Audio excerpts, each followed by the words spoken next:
Praise the lord. Bible వాక్యం మత్తయి సువార్త 23వ అధ్యాయము 3వ వచనము. వారు మీతో చెప్పు వాటినన్నింటినీ అనుసరించి గైకొనుడి, అయినను వారి క్రియల చొప్పున చేయకుడి, వారు చెప్పుదురే కాని చెయ్యరు. మత్తయి సువార్త 23వ అధ్యాయము 3వ వచనము. అమెరికా దేశంలో ఎడ్విన్ కూపర్ అనేటువంటి పేరుగాంచిన ఒక బఫూన్ ఉండేవాడు. ఒక సర్కస్లో పనిచేసేవాడు. ఆ సర్కస్కి వచ్చిన వాళ్ళందరినీ నవ్వించేవాడు. ఇతడు అమెరికా దేశంలో ఫేమస్ జోకర్గా పేరు సంపాదించుకున్నాడు. కాబట్టి ఒక సంస్థ వారు ఏం చేశారంటే, ఇతనంటే అందరికీ అభిమానం కనుక, అందరినీ నవ్విస్తాడు కనుక, ఇతని ద్వారా ప్రజలలో క్యాన్సర్కు సంబంధించినటువంటి అవగాహన ఏర్పాటు చేయాలని చెప్పి, క్యాన్సర్ గురించి మాట్లాడడానికి, క్యాన్సర్ విషయాలలో జాగ్రత్త వహించండి అని చెప్పి, క్యాన్సర్ని నిర్మూలించడానికి ఇతని బ్రాండ్ అంబాసిడర్గా ఏర్పాటు చేసుకున్నారు. ఎడ్విన్ కూపర్ ప్రతి వారం ప్రపంచానికి ఈ సందేశాన్ని ఇస్తూ ఉండేవాడు. ఆరోగ్యమే మహాభాగ్యం. కనీసం నెలకు ఒక్కసారైనా మీ ఆరోగ్యాన్ని చెక్ చేసుకోండి, మీ ఆరోగ్యాన్ని కాపాడుకోండి అని చెప్తూ ఉండేవాడు. ఒకరోజు ఎడ్విన్కి ఆరోగ్యం బాగలేదు. హాస్పిటల్కి వెళ్ళాడు. హాస్పిటల్కి వెళ్ళి చెక్ చేయించుకుంటే డాక్టర్ బహుగా ఆశ్చర్యపడ్డాడు.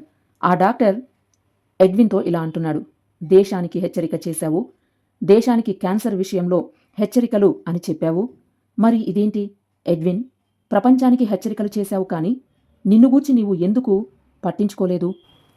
నీకు క్యాన్సర్ సోకింది, నీవు క్యాన్సర్ బారిన పడ్డావు, శరీరంలో నలుమూలలా అది ప్రాకిపోయింది.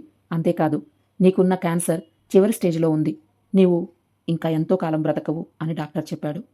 40 సంవత్సరాల వయస్సులోనే ఎడ్విన్ కూపర్ క్యాన్సర్తో చనిపోయాడు. జరిగింది ఏమిటంటే, తాను ఏదైతే ప్రపంచానికి హెచ్చరిక చేశాడో దాని విషయంలో తాను నిర్లక్ష్యంగా జీవించాడు. ప్రియ సహోదరి సహోదరులారా, ఈరోజు నీ జీవితంలో విడిచిపెట్టకుండా దాచిపెడుతున్న పాపము ఏదైతే ఉందో అది క్యాన్సర్ కంటే బహు ప్రమాదకరమైంది అనే విషయాన్ని మర్చిపోవద్దు.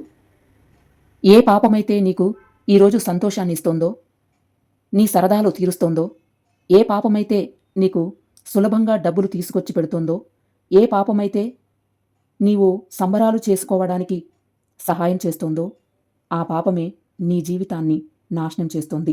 జాగ్రత్త. మనిషి చేసే తప్పులు పాపాల వల్ల వచ్చే సంతోషం తాత్కాలికమే అనే విషయం మర్చిపోవద్దు. సహోదరి సహోదరులారా, కనీసం ఈ రోజు నుంచైనా మీరు ఏదైతే ఇతరులకు బోధిస్తున్నారో మీరు బోధించే ముందు వాటిని తప్పక పాటించండి.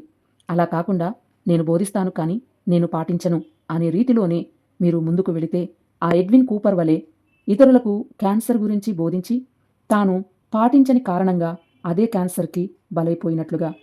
ఇది రేపు మన జీవితంలో జరగదు అని ఏమీ గ్యారంటీ లేదు. మోసపోకుడి, దేవుడు వెక్కిరింపబడడు. మనుషులు ఏమి విత్తుదురో ఆ పంటనే కోయుదురు. గలతీ పత్రిక 6వ అధ్యాయము 7వ వచనము. ఆమేన్. Praise the lord.